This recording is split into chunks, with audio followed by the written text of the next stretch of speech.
Хамгаалалтын хүслийн лонх гэдэг аргыг өнөөдөр би та нартай хэрхэн яаж хэрэгждэг юм бэ? Ямар тохиолдолд ашиглах вэ гэдэг аргыг зааж өгье гэж бодсон юм. Яагаад вэ гэвэл би сүүлийн үед special уулзалт буюу VIP уулзалтынхаа хүмүүстэй тулж ажиллаж байгаа. Эдгээр хүмүүсийн минь айдсын баланс энгийн байх хэмжээнээс давсан шинэ хүмүүстэй танилцахтай ажин, шинэ бизнес эхлүүлэхтэй ажин, шинэ ажилд орохтой ажин, ямар нэгэн зүйлээс маш их айдас авж байгаа тохиолдлууд маш их гарч байгаа учраас айдсаас өөрийгөө хамгаалах сүнслэг арга чаргыг бас хэрэглээд сэтгэлээ тайтгаруулад амьдралдаа айдас гэдэг зүйлээс багц шутгаа хамгаалалт айцлал гэдэг зүйлийг мэдрээсэй гэж хүсээ та бүхэндээ энэ аргыг хуваалцъя гэж бодсон юм аа. За энэ зүйлийг хийхин тулд танд жижигхэн хөөрхөн цэвэрхэн лонх, ягаан онгийн цаас, бал, за мөн эфирийн тос буюу хүслийн тос хэрэг болно.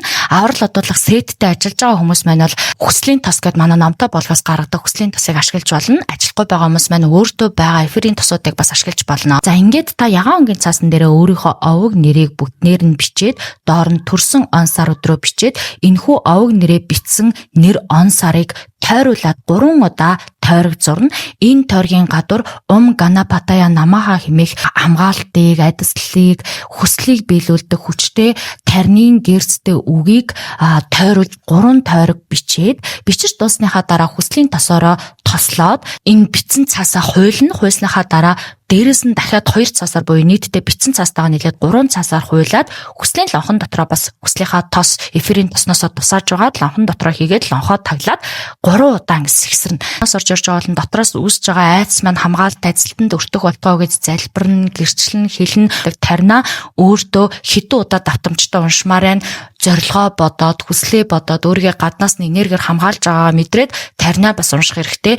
Энийг айсан үедээ, тако зүүдэлсэн үедээ, ямар нэгэн зүйл хүнтэй харилцахтай айдас мэдрээд байгаа үедээ лонхоос сэгсрэх бүрдээ танд хамгаалалт орж ирж байгааг мэдэрч ингэж ашигладаг. За шинжлэх ухаанч талаас нь тайлбарлах юм бол ягаан онгийн цаас гэдэг бол хайрын энергийг ялгаруулдаг өнгө байдаг.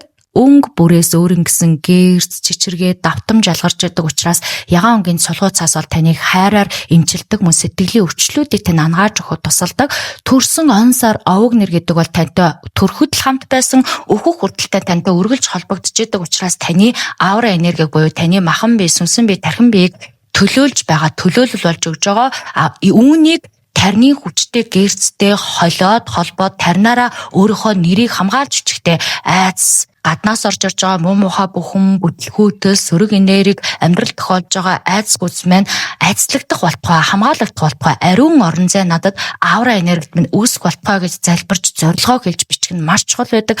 Ямар нэгэн ийм хүсэл, дадал, зуршил бүхнийг хийхдээ зорилготойгоо уялдуулаад, залбиралтайгаа уялдуулаад, тарин гэрчлэлтэйгээ уялдуулж хийснээр маш өндөр хамгаалалт болж өгдөг. Үүнийг би зүгээр ингээд нэг юм төсөөлж яриад байгаа юм биш, харин эсэргээрээ хийж байгаа хүмүүс нь яг биедээ, сэтгэлдээ, үйлдэлтэй, амьдралдаа мэдрэх болно.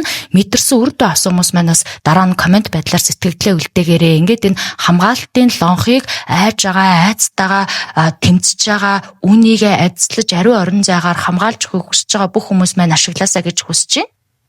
Айц гэдэг зүйл бидний маш олон боломжуудыг хааж байдаг. Айж байгаа хүн ямар нэгэн шин зүйлүүдийг эхлүүлж чаддаггүй, шийдвэр, үйлдэлдээ үнэнч байж чаддаггүй, дандаа ухардаг, өөрт орж ирж байгаа боломжуудыг олж харах боломжгүй байдаг учраас бид бүхэн эхлээд айцтайгаа ажиллаж үзмээр байна. Ухаалаг байдлаар, үйлдэлийн байдлаар, сэтгэлийн байдлаар, сүнслэг байдлаар маш олон талаас нь ажиллаж ийж бүрэн төгс үйлчилгээ авдаг.